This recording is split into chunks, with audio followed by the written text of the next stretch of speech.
Abra su Biblia, por favor, en el Evangelio según San Juan y busque el capítulo 5 del Evangelio de Juan. Evangelio según San Juan, capítulo 5. Alabado sea el Señor.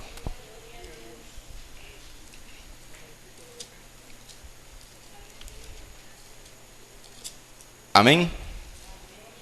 Vamos a leer desde el versículo 1 hasta el versículo 9. Yo lo voy a hacer a favor de todos.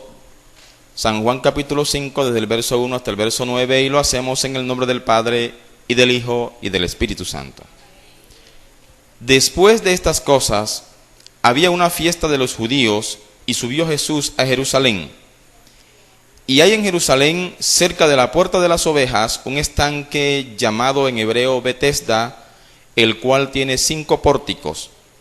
En estos yacía una multitud de enfermos, ciegos, cojos y paralíticos, que esperaban el movimiento del agua, porque un ángel descendía de tiempo en tiempo al estanque y agitaba el agua, y el que primero descendía al estanque después del movimiento del agua, quedaba sano de cualquier enfermedad que tuviese. Y había allí un hombre que hacía 38 años que estaba enfermo. Cuando Jesús lo vio acostado y supo que llevaba ya mucho tiempo así, le dijo: ¿quieres ser sano? Señor, le respondió el enfermo, no tengo quien me meta en el estanque cuando se agite el agua, y entre tanto que yo voy, otro desciende antes que yo. Jesús le dijo: levántate, toma tu lecho y anda. Y al instante aquel hombre fue sanado y tomó su lecho y anduvo. Y era día de reposo aquel día. Puede sentarse, dele la gloria al Señor. Bendito sea Dios. Como sé que a algunos les gusta a veces tomar apuntes, si usted quiere hacerlo en esta noche, pues el título de este mensaje es El resfriado en la vida del cristiano. Bendito sea el Señor. El resfriado en la vida del cristiano, a su nombre. Y vamos a hablar un poco de lo que es eso, de lo que es el resfriado y cómo afecta a todos y cada uno de los cristianos. Algunos con menor o mayor intensidad, en algunos genera mayores consecuencias que en otros, en algunos hasta deja secuelas que solo se curan al pasar de los años y con la ayuda de Dios, lógicamente. Y es que el resfriado es una enfermedad que visita a todos los seres humanos, hablando de la enfermedad del cuerpo, aquella que se produce por diferentes causas. A veces por los cambios bruscos de temperatura una persona puede comenzar a sentir malestar en su cuerpo. Siente dolencias en todo el cuerpo, dolor de cabeza, siente que los ojos le pesan, comienza a estornudar, a veces siente frío. Y su cuerpo siente que alrededor de él las cosas no están bien. Hay veces en que el resfriado puede ser causado también por un virus, lo que nosotros a veces en nuestro argot popular le llamamos una virosis que se encuentra en el ambiente, en el medio. Y que cuando esa virosis nos visita, entonces hay ocasiones en que a veces podemos caer tendidos en una cama y comenzamos a padecer, ¿sí?, las consecuencias de ese resfriado. Pero cuando estamos en esa condición de enfermedad, lo que normalmente nos apetece es estar en casa, a veces estar en cama, no salir a ninguna parte. De tal manera que a veces nos llaman y nos preguntan: mira, ¿vienes para tal reunión? Y decimos: no, porque estoy resfriado.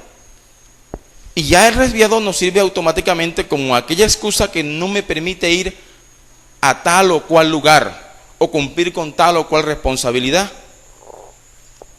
Entonces busco cama, busco cobijas, y la mayoría de las veces las personas se deciden a visitar al médico. Pero cuando van al médico, el médico comienza a evaluarlo y le dice: tú tienes un resfriado.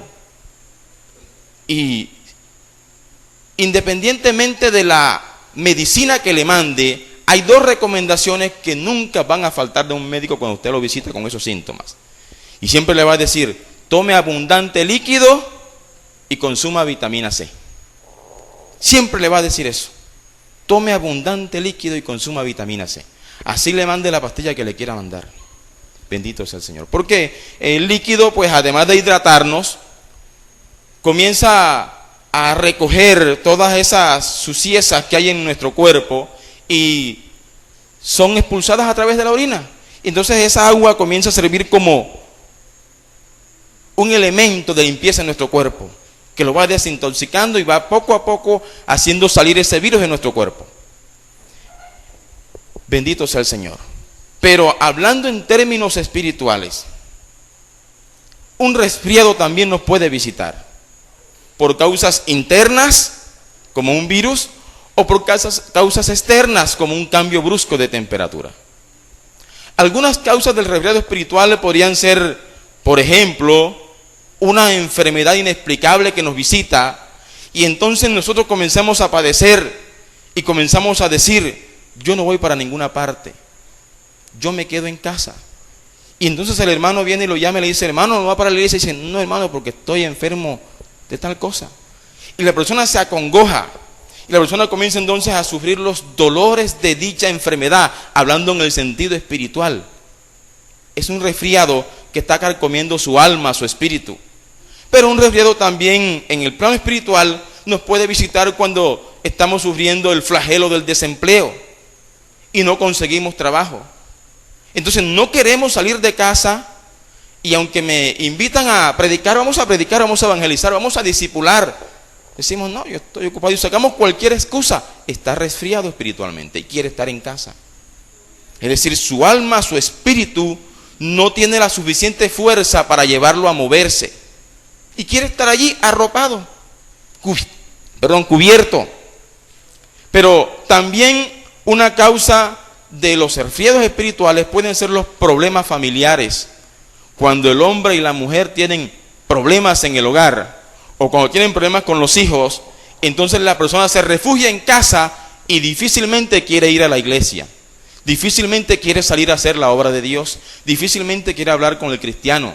Entonces no busca a Dios, no ora. Entonces no le apetece leer la palabra porque está resfriado. ¿Cierto que una persona con fiebre a veces no le apetece nada?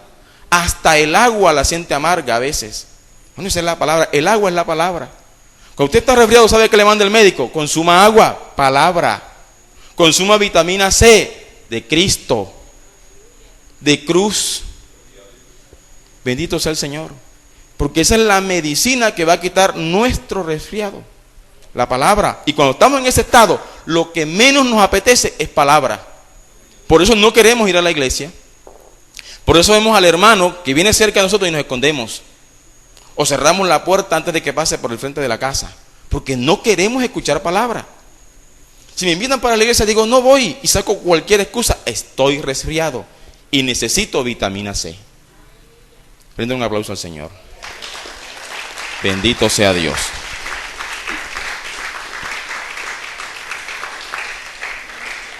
De hecho, yo le decía a mi esposa hace varios días atrás, porque mi esposa, gracias a Dios, ya está sana, pero tiempo atrás ella sufría mucho de eso. Ella constantemente estaba resfriada, constantemente tenía gripa, a diferencia de mí. Y yo le decía, ¿sabes por qué te pasa eso? Porque uno de mis frutos favoritos cuando estaba pequeño era el limón. Y yo consumía limón de toda clase, y el limón es vitamina C. Entonces yo tengo ciertas defensas en el cuerpo que difícilmente permiten que me dé gripa, pero ella no. Entonces cuando el cristiano no tiene a Cristo impregnado en su ser, es facilito que lo visite un resfriado. Entonces usted se da cuenta que hay personas que divagan constantemente en las cosas de Dios, que difícilmente se afirman, que siempre están en casa, que no se pueden mover porque están resfriados, porque están descuidados, porque no tienen vitamina. A su nombre. Otra cosa que nos puede causar un resfriado es la pérdida de un ser querido. Cuando un familiar nuestro parte y nos comenzamos a preguntar por qué de las cosas y comenzamos a cuestionar a Dios, entonces eso nos sirve como excusa para dejar de buscar a Dios. Y comenzamos entonces a padecer también en nuestra alma y nuestro espíritu. O cuando comenzamos a preguntarnos ¿por qué me pasa esto a mí? Está resfriado. Bendito sea el Señor. También podemos padecer de resfriado cuando, bendito sea el Señor, estamos frustrados por algo que intentamos hacer y no nos salió bien. Entonces, en el afán de buscar culpables, terminamos indirectamente diciendo que Dios es el culpable y lo primero que dejamos de hacer es de ir a la iglesia y es de buscar a Dios. Es decir, dejamos de consumir la vitamina y nos convertimos en niños pequeños que cuando están enfermos usted le va a dar el remedio y no lo quiere. Y Dios quiere darnos la toma del jarabe y no la queremos. La botamos, la escupimos. Es decir, nos hacemos resistentes a lo que Dios nos está diciendo a través de su palabra.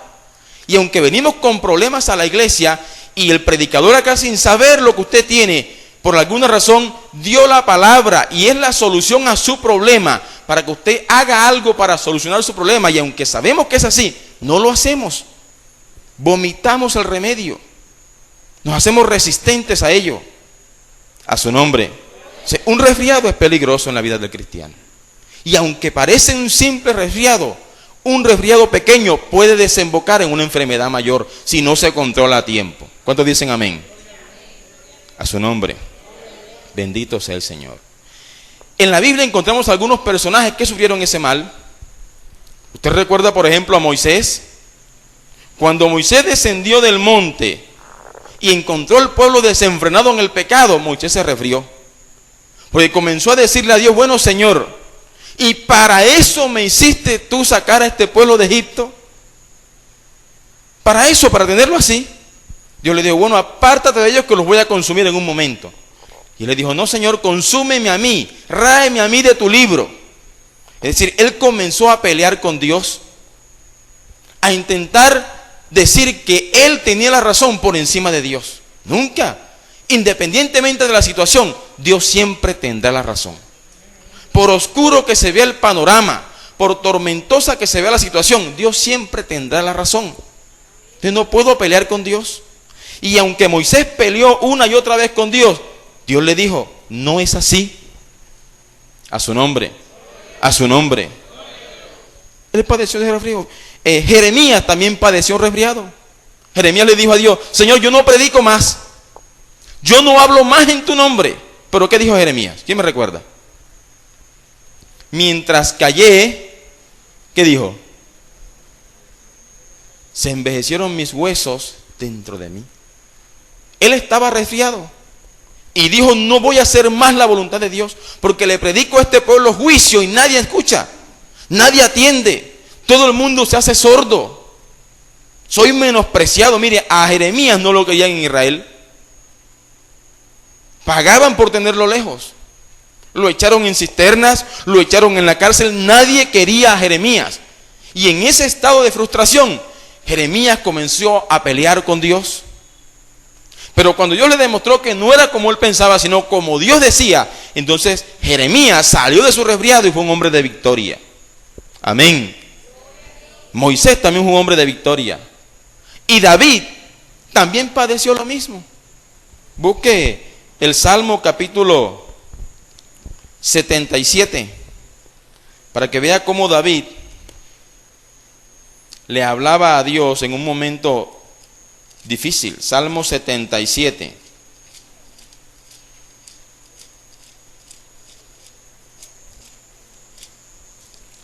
Bendito sea Dios. Desde el versículo 1 dice: con mi voz clamé a Dios clamé, y Él me escuchará. Al Señor busqué en el día de mi angustia. Alzaba a Él mis manos de noche sin descanso. Mi alma rehusaba consuelo. Mire, mi alma rehusaba consuelo. O sea que nada de lo que Dios le decía sentía a David que lo aliviaba. A veces nos tornamos así. Escuchamos un mensaje y otro mensaje y otro mensaje y mensaje tras mensaje y decimos: pero yo no siento alivio.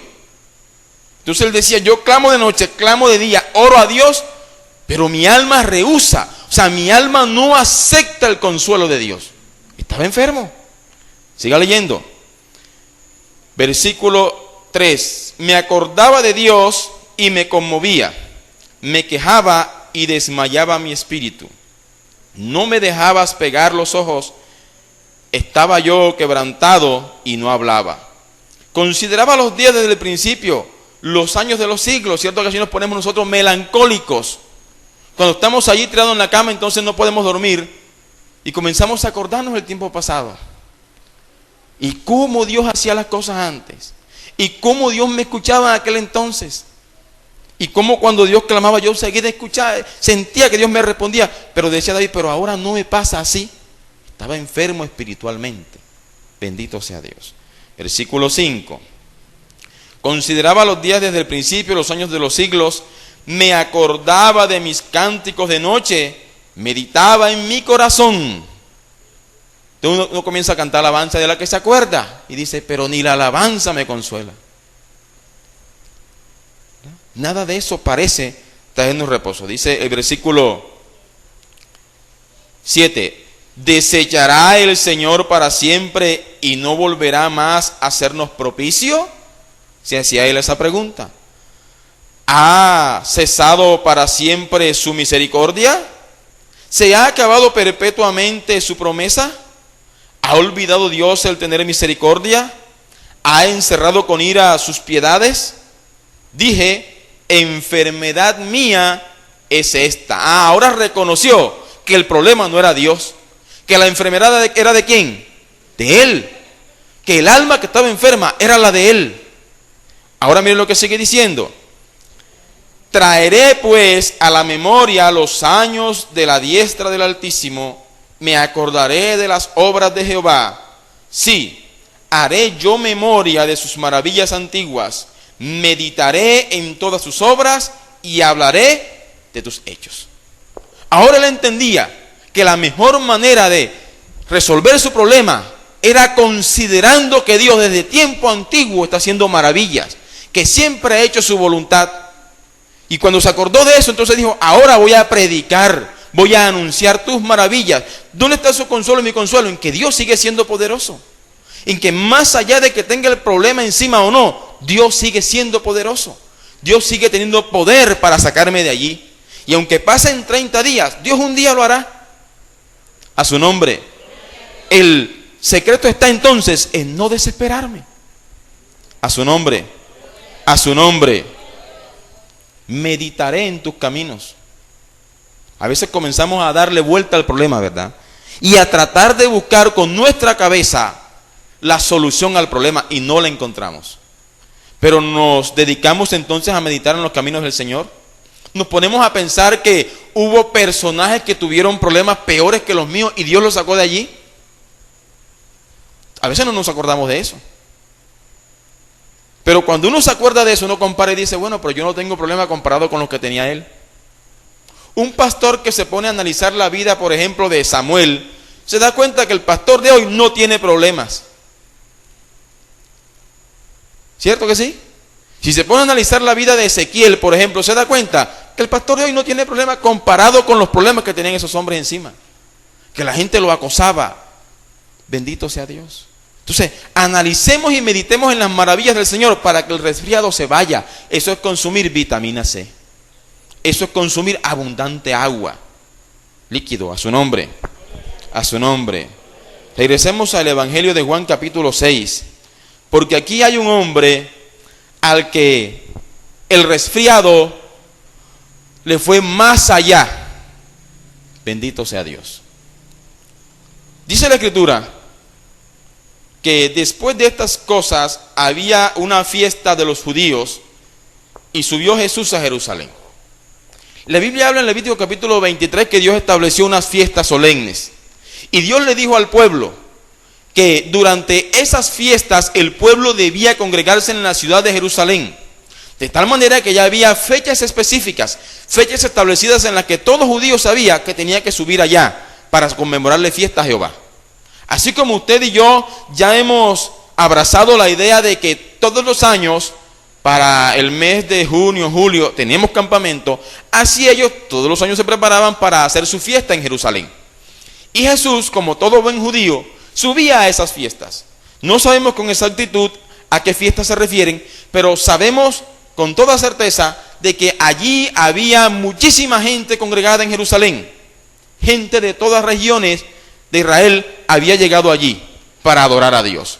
Pero mientras Jesús se paseaba por la ciudad, llegó a la parte norte, muy cerca a la puerta de las ovejas, y allí había un estanque. Versículo 2 dice: y hay en Jerusalén, cerca de la puerta de las ovejas, un estanque llamado en hebreo Betesda, el cual tiene 5 pórticos.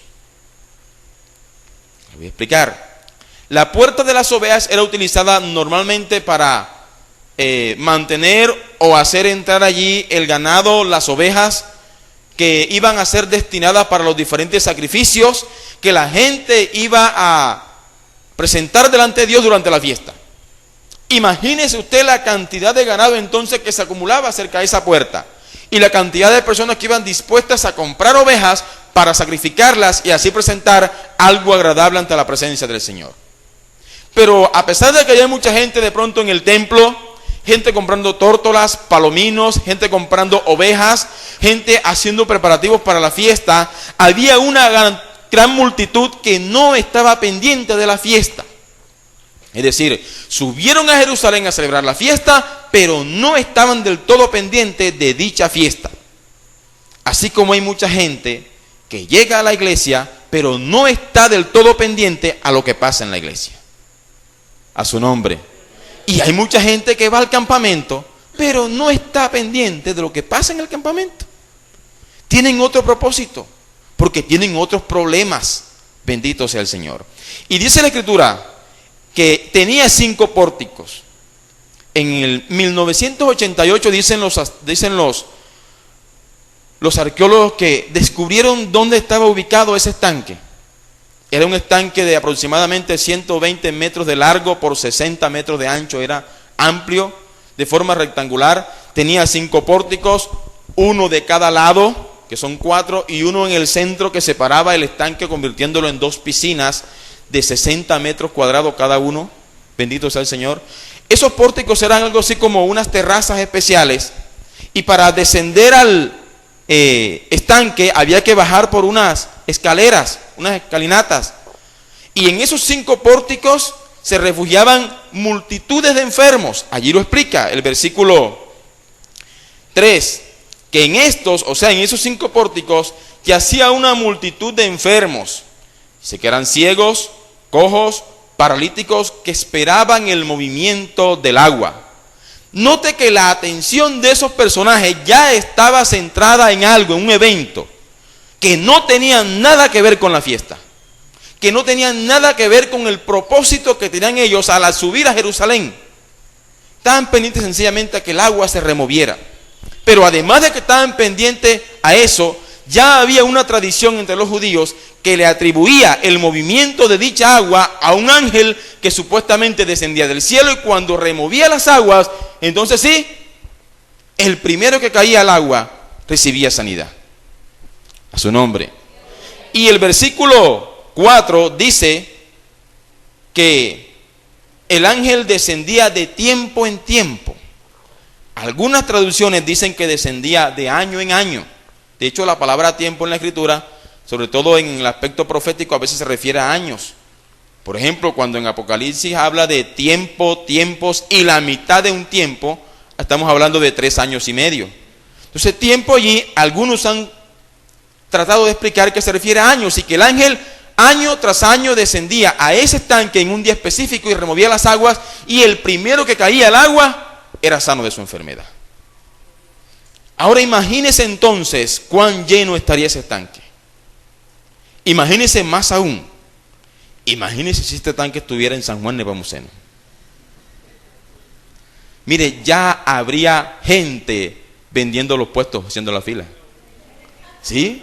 Madrugando a las 2, 3 de la mañana y diciendo, te vendo el puesto en 5,000. Ya habría gente haciendo estampitas. Ya habría gente vendiendo el agua en botellas. ¿Sí o no? Había gente haciendo negocio en un lugar como ese, aprovechándose de la necesidad de la gente que estaba allí, esperando un milagrito. Ciegos, cojos, mancos, tuertos. Imagínense gente con una simple gripe, de pronto 3 meses de catarro crónico, y esperando allí el movimiento del agua. Eso sería como una competencia. La gente pendiente allí. Había gente desde muy temprano allí en la primera fila, en el primer escalón. ¿Quién sabe cuántas peleas se formarían allí para tratar de ser el primero? Imagínense tantas cosas, lo que podía pasar allí. Pero seguramente también había personas allí que no iban buscando un milagro, que estaban viendo el espectáculo así. Vamos a ver quién queda primero. Sabe que el curioso nunca falta, ¿verdad? Pero Jesús paseaba por allí y Jesús no tenía ninguna enfermedad. Así que asumimos que como Jesús pasaba por allí, había muchos otros transeúntes que no tenían nada que buscar allí, pero la simple curiosidad o el simple hecho de que escuchaban, allá hay un estanque donde la gente se sana, ya iban a ver. Imagínense si un día apareció aquí en San Juan, no recuerdo dónde, un árbol con algo blanco en la rama, y eso se volcó la gente hacia allá. Y ya la gente paquetes de velas para ese árbol. Ahora imagínense un estanque en donde en un día específico había un milagro. A su nombre. Pero, versículo 5,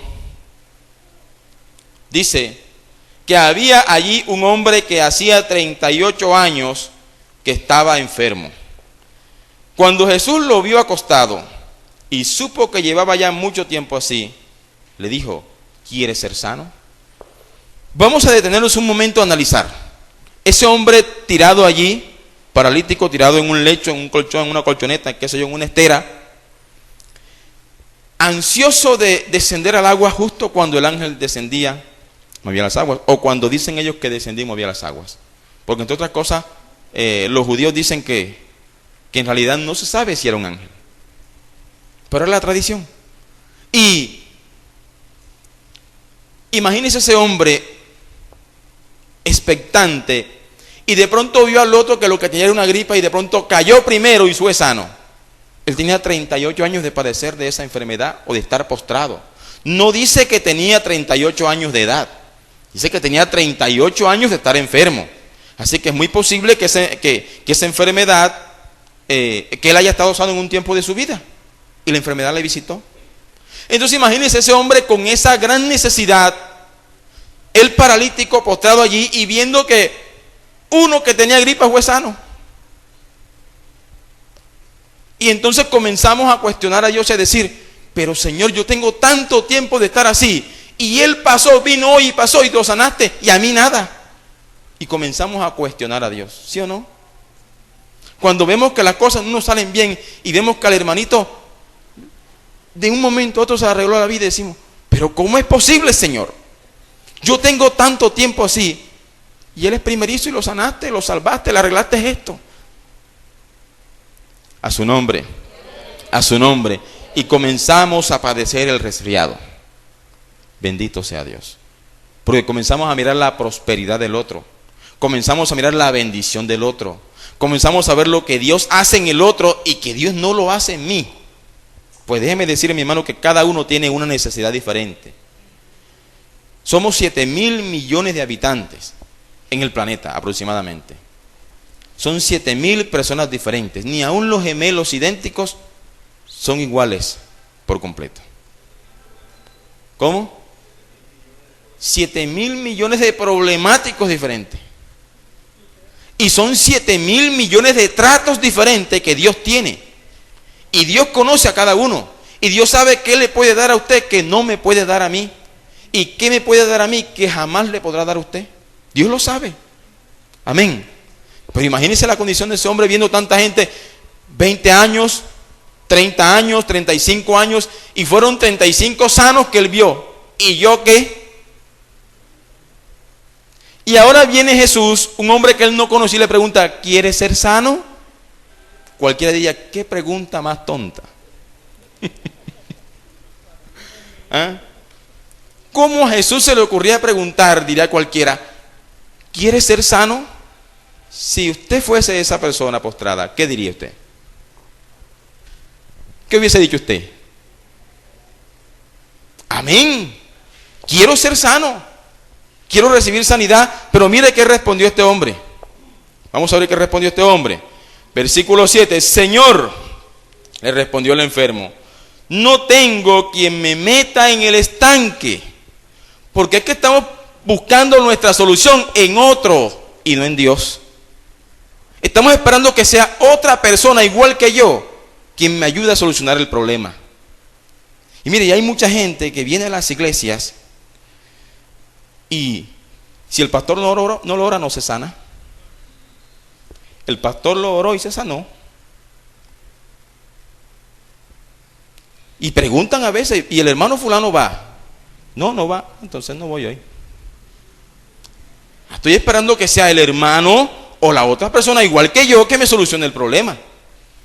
Bendito sea Dios a su nombre. Tenemos nuestra mirada puesta en el que no es o en la dirección incorrecta.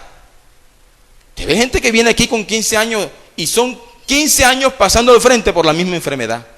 Tiene la mirada mal puesta. No la ha puesto en el que es. A su nombre. A su nombre. Señor, no tengo quien me meta en el estanque. Pero él como que hacía el intento y como que medio podía arrastrarse por lo que dice más adelante. Mira lo que dice. Dice, no tengo quien me meta en el estanque cuando se agite el agua. Y entre tanto que yo voy, él como que hacía el esfuerzo, otro desciende antes que yo. Mire, como que hacía el esfuerzo, se empujaba, no sé, con los codos, qué sé yo. Pero hacía las maneras. Claro, siempre perdía. Siempre otro le ganaba la partida. Siempre que tengamos la mirada mal direccionada, nunca vamos a llegar a tiempo. Siempre otro nos va a ganar la partida. Porque otro viene con otro propósito, con otra necesidad, con otro deseo. Bendito sea el Señor. Jesús le dijo, versículo 9, levántate, toma tu lecho y anda. Note que Jesús no llamó a nadie para que lo parara de allí. Ni siquiera Jesús le extendió la mano para levantarlo. Jesús le dijo, bueno, me imagino que en su mente diría, bueno, si quieres ser sano, levántate.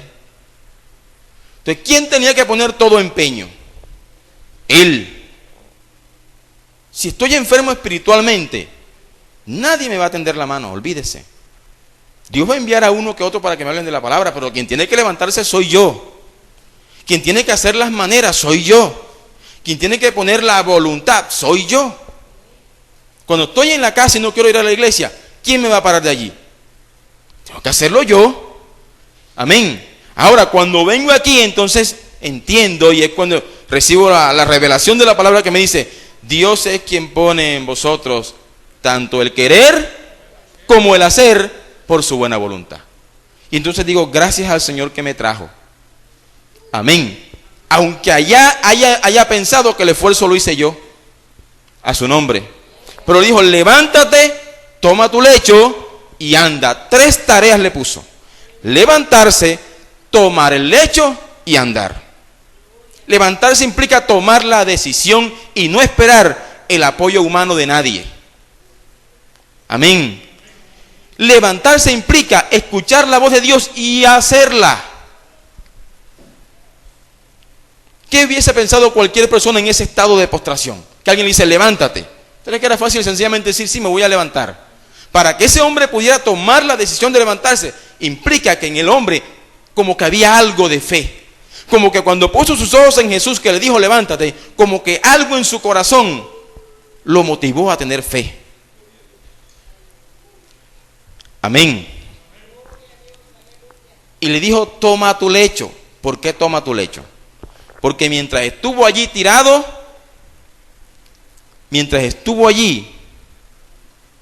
era el lecho quien lo cargaba a él.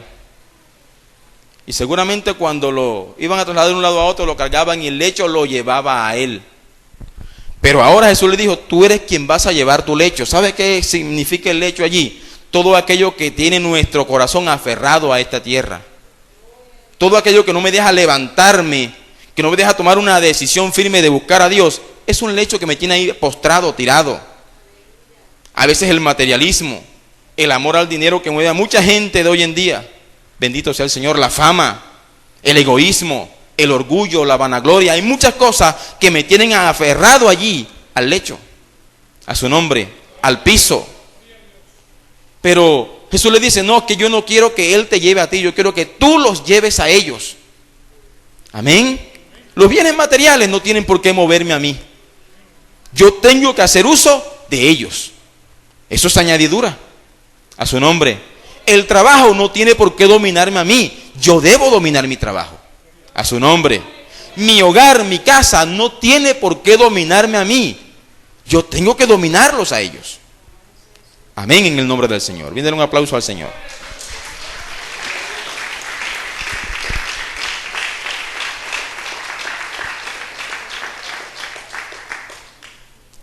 Versículo 9. Y al instante aquel hombre fue sanado y tomó su lecho y anduvo, y era día de reposo aquel día. ¿Sabe qué otro problema tenía ese hombre? Que era día de reposo. Y de acuerdo con la tradición de los fariseos, porque ni siquiera es palabra de Dios, los fariseos habían hecho de manera tan religiosa el cumplimiento del día de reposo, que ya hasta decían que usted mover una silla de aquí a allá ya era violar el día de reposo. Entonces era un reto que ese hombre recibió de Jesús. Además de levantarse, él tenía que tomar su lecho y andar con él, a sabiendas de que eso iba a ofender a muchos religiosos que estaban allí parados. Es decir, es tomar la decisión de levantarme y seguir al Señor, no importa lo que una religión pueda decir, no importa lo que una tradición pueda decir, más allá de lo que me hayan enseñado por muchos siglos, por muchos años. Yo tengo que levantarme y tomar mi lecho y andar. A su nombre, a su nombre. Peor aún, si era día de reposo y nadie quería cargar a otro, ¿quién lo iba a meter a él al estanque? Que las esperanzas de él estaban perdidas. No tenía por dónde. Jesús se acercó y le sanó. Pero, mire, este hombre, al que su resfriado fue más allá, después que se recibió sanidad, mire lo que hizo. Pase por un momento, por favor, al versículo 10, al versículo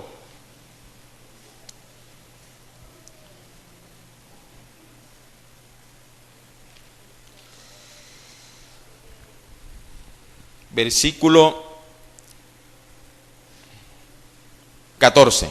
Dice,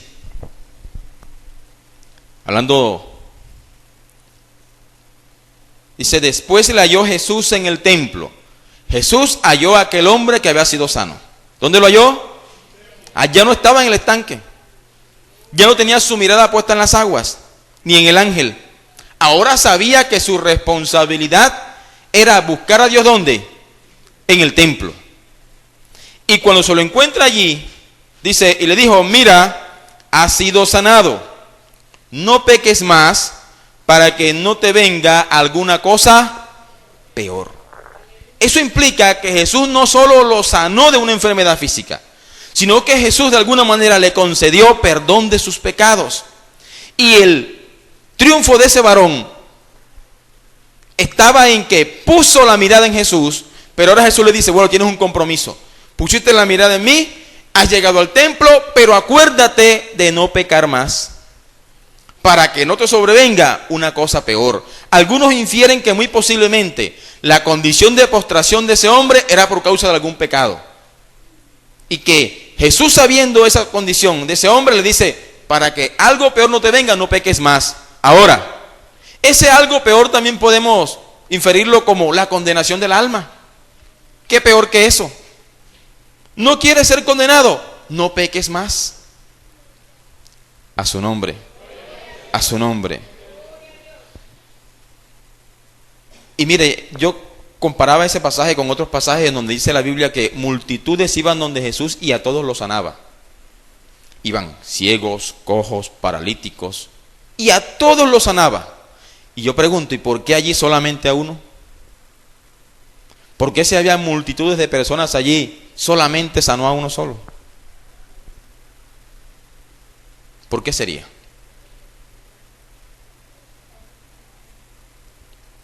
¿Sabe por qué? Porque cuando Jesús sanaba a muchos, era porque esos muchos iban detrás de Jesús. Aquí solo posó su mirada en ese que parece que era el más necesitado, porque ahí nadie estaba viendo a Jesús. Jesús pasó desapercibido en medio de la multitud. Todo el mundo tenía su mirada puesta ¿en qué? En el agua, en el ángel. Nadie veía a Jesús. ¿Cómo? Sí.